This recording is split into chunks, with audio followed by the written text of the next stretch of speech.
कारण स्लम एरियामधनं हे दत्तक वस्ती योजनाचे कार्यकर्ते कचरा जमा करतात, एका ठिकाणी रस्त्यावर जमा करतात, तिकडनं मुंबई महानगरपालिका तो डम्पिंग ग्राउंडला ट्रान्सफर करत असते.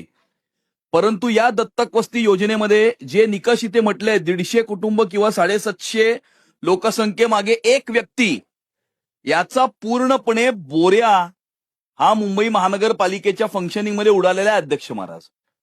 या स्वयंसेवी संस्था ज्या आहेत त्या काय करतात अध्यक्ष महाराज, की एका एरियामध्ये लोकसंख्येप्रमाणे जर 15 कामगार त्या ठिकाणी कार्यरत करणं अपेक्षित असेल तर ते त्या ठिकाणी फक्त 10च कामगार कार्यरत करतात अध्यक्ष महाराज. त्यामुळे 5 करतात 15च्या ऐवजी 5 किंवा 10च करतात, म्हणजे ऑन एन ऍव्हरेज.